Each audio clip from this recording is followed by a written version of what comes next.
Yo, yo, yo, let's get back in here, bro. We back in here for another one, y'all.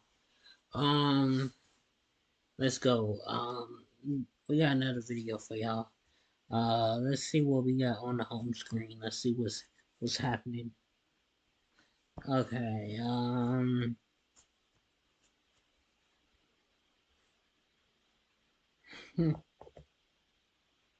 it's 22 matches. Wow.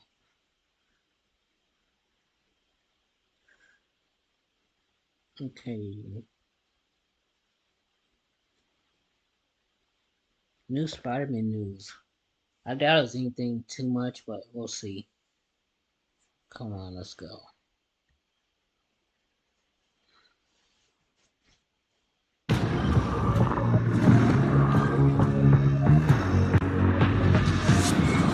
Alright, so 2023 still has some juice left in the tank for one final set of leaks. We have news that a PC port for Spider-Man 2 is not too far off.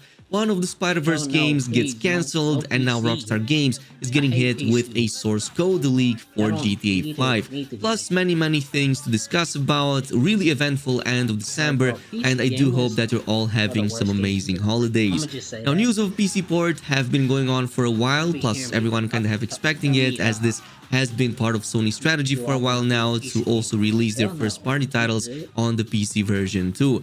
However, we have this interesting article by WCCF Tech which points out that work on a PC port has already begun and is in fact in a pretty advanced state, suggesting that it's going to get completed by the end of the 2024 fiscal year, so that means by March 2024. Now this comes as a result of a number of work in progress screenshots of a PC build that have been circulating online recently as a result of that ransomware attack that hit Insomniac Games at the beginning of the month.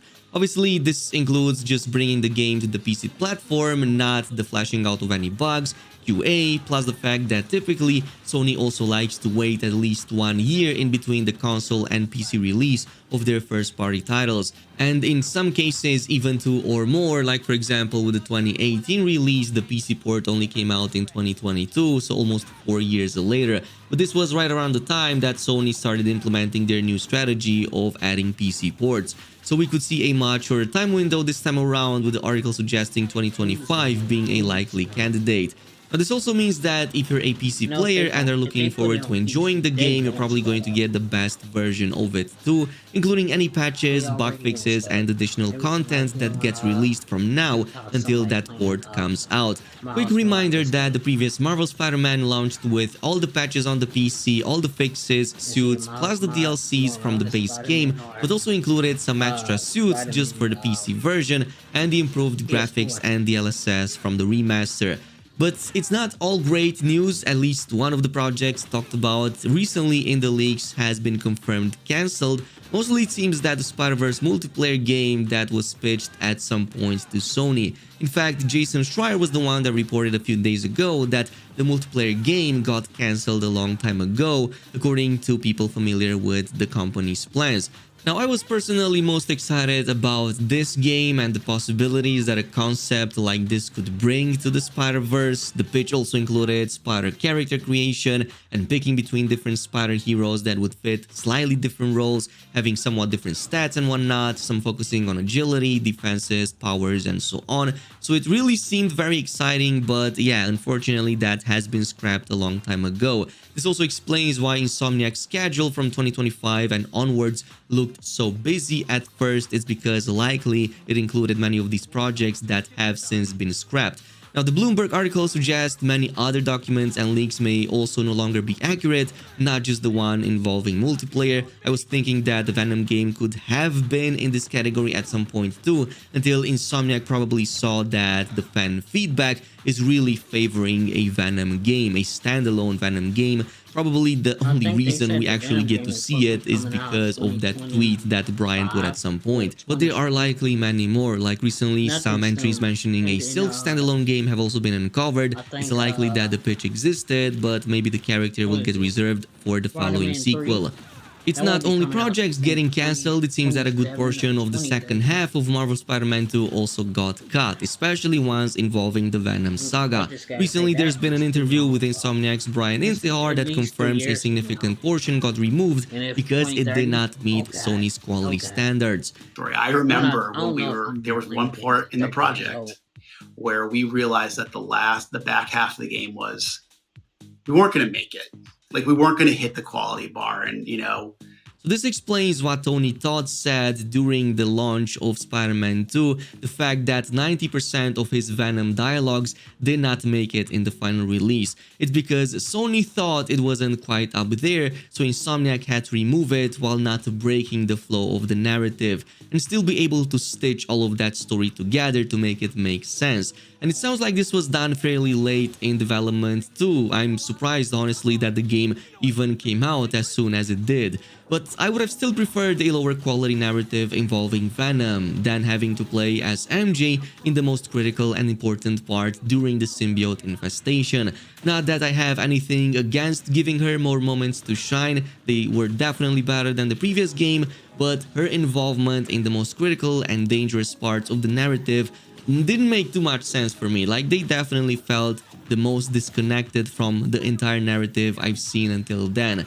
So this maybe would have been handled a little bit better if Sony just left it in the game. Again, personally, I would just prefer a slightly lower quality narrative with Venom but have more gameplay with that character than not have it at all. Who knows, maybe the PC port will finally uncover these and we might get to see at least some portions of them. But yeah, it definitely seems that Sony has a very strange history and now interaction with its own multiplayer projects, especially as we just talked about the Spider-Verse game getting cancelled. Well, recently we found out that The Last of Us Online also got canned. And what's odd is that it was already in a very advanced state, plus people who got a chance to actually give it a go really enjoyed it. It, of course, included different modes, seasons, weekly jobs, even a battle pass and a shop in there and all, but yeah, this definitely seemed very interesting. Obviously, it would have required a continuous support and allocation of all or most of Naughty Dog's resources for just this project, which is why they came out with that announcement a while ago that mentioned this would have also impacted their single-player games, which is why they ultimately decided to cancel it.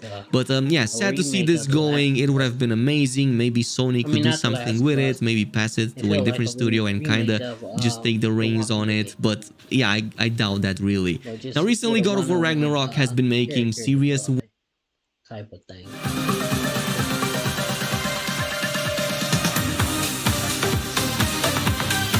Oh no, not the Roblox stuff. Oh, it was Invincible? Nah. waves. This is the next project I want to talk about because I really enjoyed Valhalla and I'm still surprised that it's absolutely and completely free. That being said, it also showed us that people really want young Kratos again. Well, our prayers might be answered because rumors have it that there's a PS5 remaster of the original God of War trilogy and that we might get to see it as early as next year in 2024. So this is just rumors for now, nothing confirmed, but the source is pretty legit. It comes from a recent Xbox Era podcast. We don't really know if that 2024 schedule is the one for release date or is it just for the announcement and then the release date comes at a later date, but I'm just glad to hear that there's something like that in the works. Plus, it's not clear if this is also going to include God of War Ascension or if it's only going to be God of War 1, 2, and 3. But it sounds really exciting, even for somebody who already played the franchise. I would definitely love to have another go at it on the PlayStation 5. Especially if, for example, you don't get access to a PS2 or PS3, or if in your region PlayStation Now works really badly, this could be a very good way to repick it and play it again, see how those old games fared. On a final note, there's a series of major data breaches going on right now. It seems that Insomniac isn't the only company being hit, but Rockstar Games too, which was just last year suffering from another series of big leaks. Well, it seems that it happens again, and this time around, at least partially, the source code for GTA 5 got leaked, plus files for a possible Bully 2 game, as well as some GTA 6 source code hitting the internet like wildfire right now. Now, this isn't I as don't know big about as the this. Insomniac League, but it's still nonetheless It's true. significant. First, the source code for GTA 5 going out, which likely means an explosion of hacks and cheaters for GTA Online might follow really soon, a game mode that actually is already pretty filled with cheaters and hackers. Interesting to note is that GTA 5 did have single-player DLC But I planned at feel like some I'm point, kinda worried and not just about on one all occasion, but hackers 8 different and ones were planned. You ain't So gonna this have a just game, shows you how much Rockstar Games was pulling from online that they ultimately decided to scrap DLCs 8 times from GTA 5 in favor of GTA Online just because it's such a massive cash cow for them. So really heartbreaking here to find out that there were 8 planned DLCs. Hopefully at some point we might discover them or get them, but at this point I'm kinda doubting it. Similarly, there are lots of files being discovered for the highly requested yet unreleased Bully 2 game.